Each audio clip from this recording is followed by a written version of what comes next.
Hello, everyone, and welcome to another edition of the Edric Show. I am your host, Edric Jerome.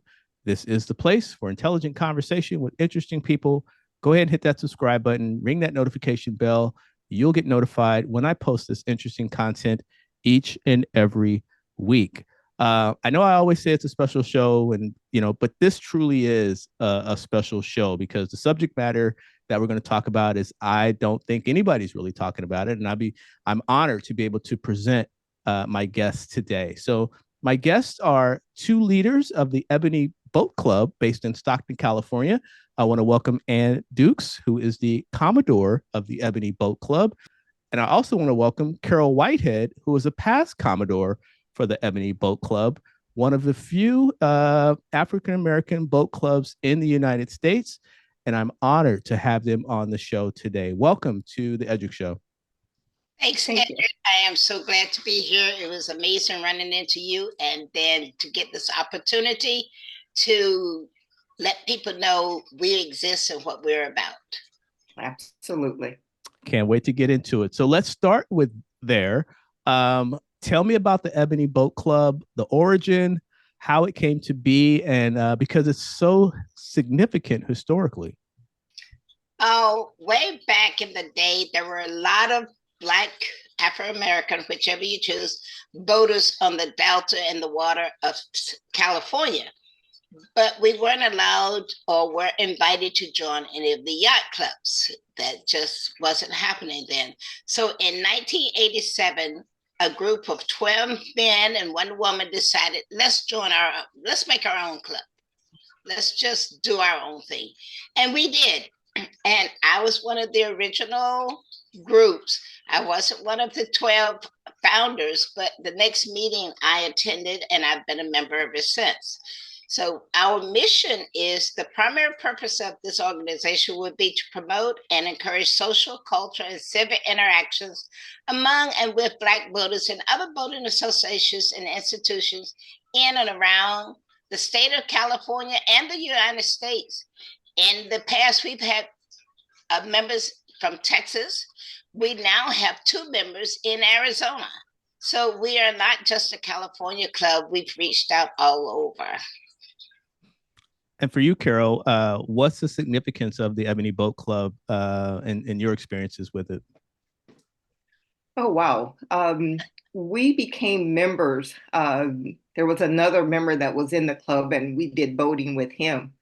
And we went to Ebony for a meeting because he wanted us to, see the group. And from day one, it was almost like an outside family member inviting you in. They were very warm and welcoming. It just felt like a home away from home. We've been in the club since, I think, 2012. Yeah. They immediately put me to work. And that's just how it is. And we became members and just love it. Just absolutely love it.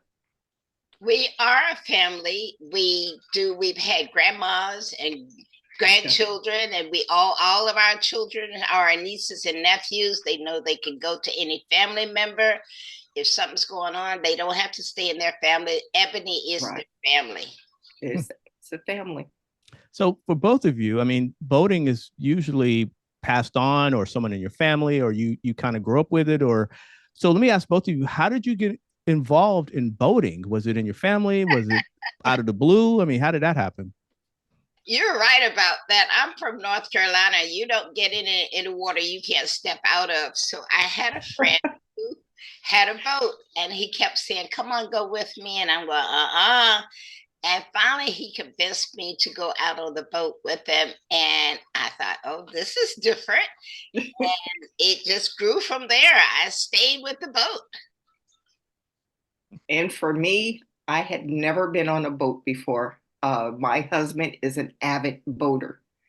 He's had a boat since he was, I think, 16 is the story. And when we first got together, I went out on the boat with him and it was like, I don't, but after learning and getting used to being on the water, it is the most comfortable and relaxing thing that anyone can do. It is really nice. The other thing I really appreciate and admire about your organization, I had a chance to go through your newsletter, and it just so happened it was for February and the Black Right. History edition that you did. In doing research for the show, there were some things that I didn't know that really hit home for me in terms of the historic nature of what your entity is about. For example, I didn't know that in the Underground Railroad, boats played a crucial role. I mean, they helped ferry people in the Underground Railroad, and a lot of enslaved people escaped using boats. After the Civil War, their estimates 20% of African American of sailors were African American. 20%. So Right. we don't talk about that as a culture. And so, from both of your perspectives, talk to me about the historical nature of the Ebony Boat Club and why it's so significant that you guys are telling your story. Uh, when we started, we really realized there was no history for boating. The Wayfarers in Maryland was the only sailing, boating, anything about Black boaters.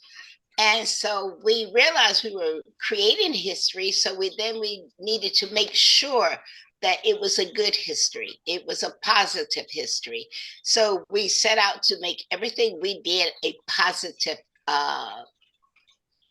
entity for our culture and our families and our culture, for the people we dealt with.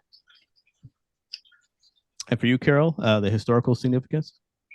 Oh, wow. I recall, like I said, I didn't get into really involved in boating until about 2012.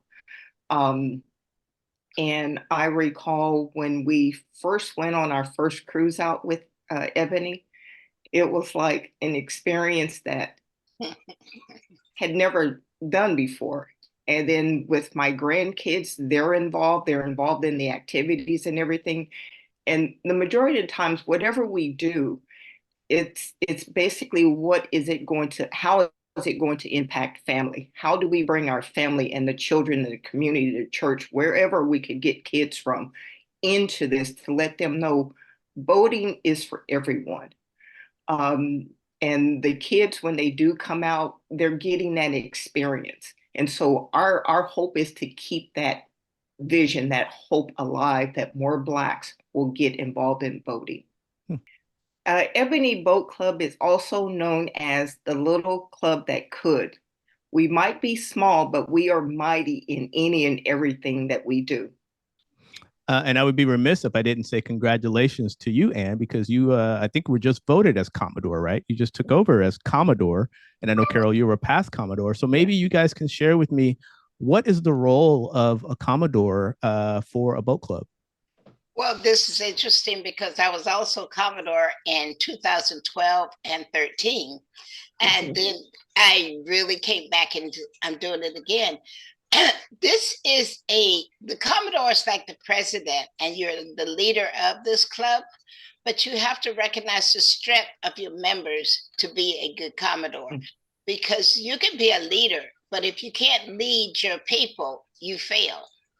So my role is just to be the point person to make sure everything else that the club is attempting and moving is going right.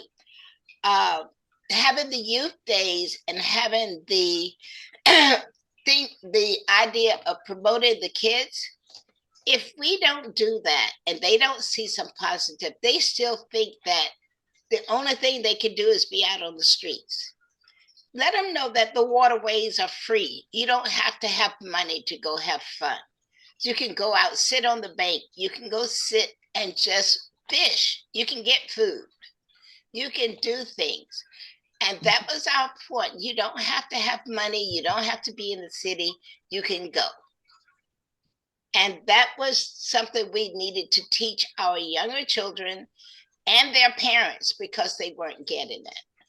That was just, you saw motorcycles, you saw R&Bs, RVs sometimes, but they had there's no real push to do the water and the rivers. And California has some great rivers. Yeah.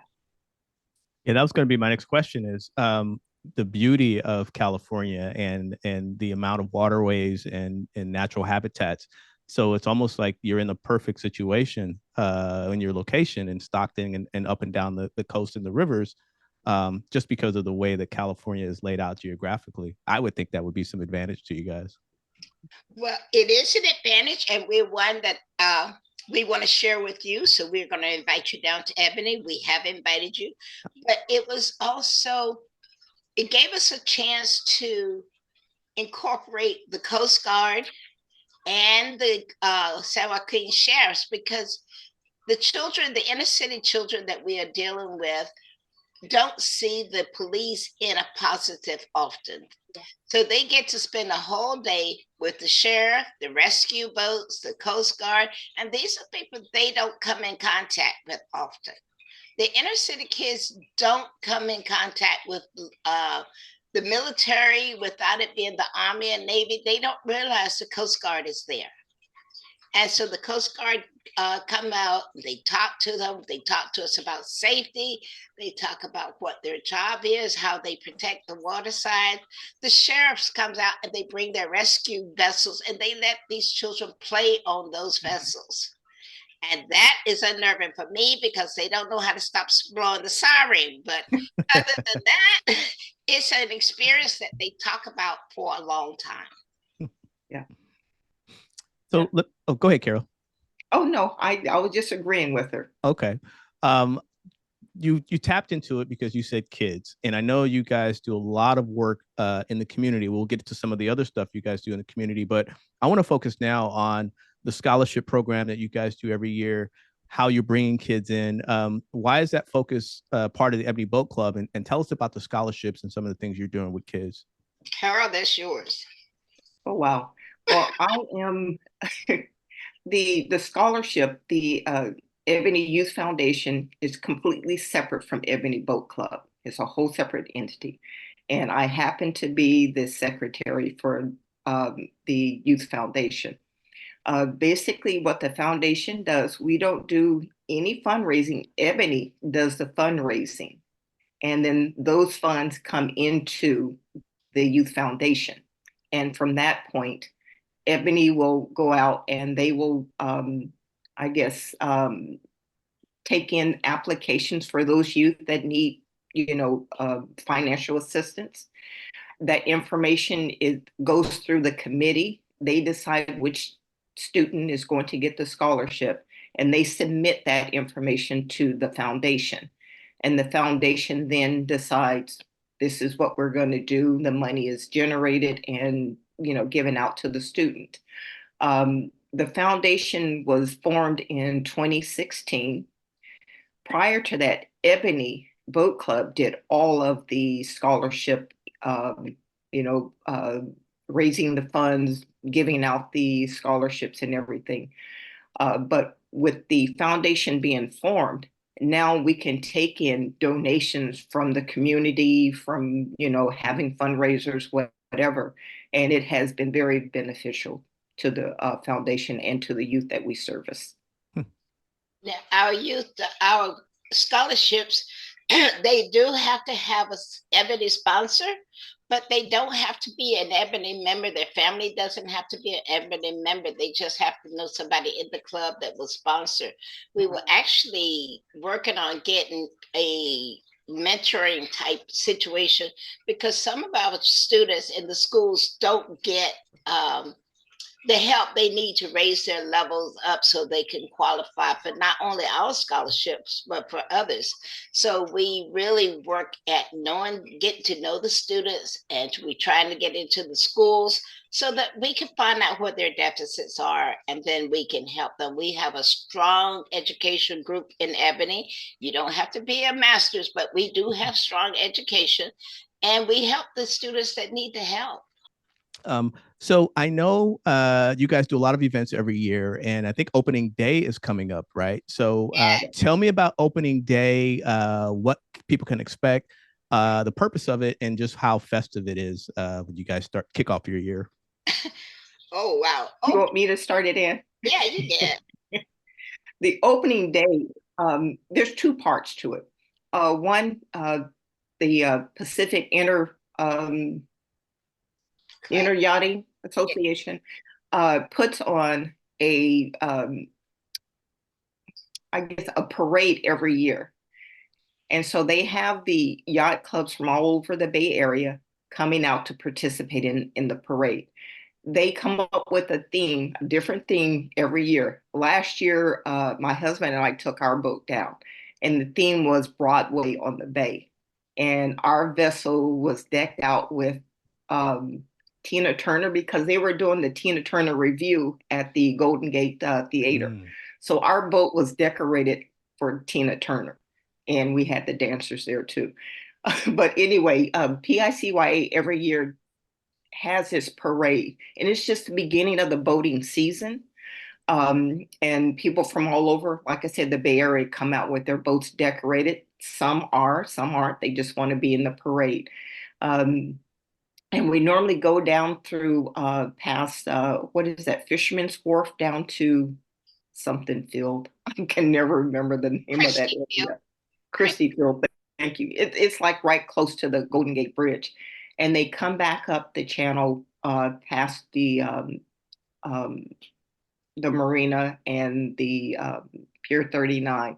And there's always a ton of people out there. And that takes place, it's usually the last Saturday, the last Sunday in April. And that's every year. It's on the April 28th this year. Excellent. Excellent. Let me now ask you about safety, because we kind of talked about it a little bit before we came on. I know you guys have a very focused, you pay a lot of attention to safety. You do trainings, you make sure that everybody has a safe environment and safe activities. So talk to me about the importance of safety, your safety officer, and how you guys incorporate that into what you do. One of the things when we're teaching, and if you notice, I keep going back to the youth. One of the things we want to teach them is how to be safe on the water. If we're going to expose them to the water, then we need them safe. That's why we have the Coast Guard and the sheriff. We also have a safety officer, and he not only gets stuff for that, but it's for our own safety on the water. You got to, if you get out there with that boat, unfortunately, it's like a car. They give you the keys to say go. Nobody gives you any training. And then the rest of us are at your disposal. You come out and you go zip. Well, that's not the way a boat works, because it doesn't have stop signs on the water, and it doesn't know how to stop like now. It takes it up to a quarter of a mile to stop. So we teach them, you first you have to wear a life jacket. You always have to have your protection on. Have that life jacket on when you step out.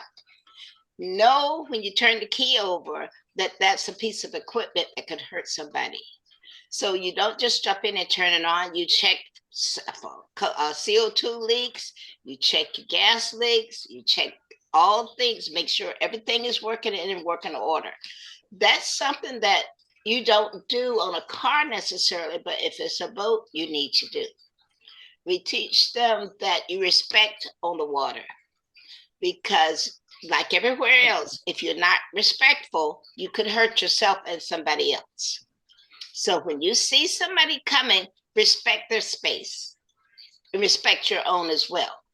We teach them that when you're fishing, look around you to see who's around. You don't want to hook the person, you want to hook the fish. So it's just that kind of very simple but very important stuff. Look at what you're doing, look at who's around you, and respect the equipment you're using. Well, go ahead, Carol. I'm Every sorry. meeting, our training and safety officer usually spends 10, 15 minutes going over details of different aspects of safety, either when we're in the club, on the water. It's a constant thing for us. We have a couple minutes left, but what I want to get into now is if people want more information about your club, they want information about boating or just getting involved with you guys in some way. Like I said, I know you guys are in Stockton, California, but like you said, you have people from all over. If people want more information about the Ebony Boat Club, where can they go? Carol? There's several different ways. They can contact us at P.O. Box 796, Stockton, California, I got that right over here, and I need to move it over. Stockton, California, 95201. Our physical address, if they want to just come by and see where the building is at, we're located downtown Stockton at the marina. Beautiful location. That address is 705 West Weber Avenue, Stockton. They can also contact us via email at ebc@ebonyboatclub1987.com, or they can go to our Facebook webpage, and that's www.facebook.com/ebony boat club. Excellent. Excellent. Well, as I said, it's been my honor to interview you guys today, to shed some light on the great work you guys are doing. I don't get to talk to Commodore on a daily basis, especially two. So I appreciate you ladies taking the time to talk to me today. And I'm going to take you up on that, Ann. I'm going to come out and you're going to get me on a boat. You're going to get me on a boat. Yeah, I'm going to come out and check it out because I think it's going to be a lot of fun. So to you, Ann Dukes, and to you, Carol Whitehead, Commodores of the Ebony Boat Club, thank you so much for coming on the Edric Show. I really appreciate it, and I really appreciate what you guys are doing in the nautical space, as we say. Yes. All right. I want to thank you. It was a real pleasure seeing you again, but I want to thank you for this opportunity. We really are trying to push our boat club out there and let people know we exist. Let them come into us, come see what we're about, and you have provided this wonderful, wonderful opportunity, and I appreciate it. Oh, my pleasure. My pleasure. And thanks to both of you. And I'll see you soon. I'll come out and see you guys soon. Hopefully. On the water. Absolutely. Absolutely. Well, thank you. So again, Ann Dukes, current Commodore of the Ebony Boat Club, Carol Whitehead, past Commodore of the Ebony Boat Club. Thank you for coming on the Edric Show. I really appreciate it. Thank you. This has been another edition of the Edric Show. I am your host, Edric Jerome. I tell you every week, this is the place for intelligent conversation with interesting people. Go ahead and hit that subscribe button, ring that notification bell, and you'll get notified of this content each and every week. I want to thank you for tuning in, and I will catch you on the next episode.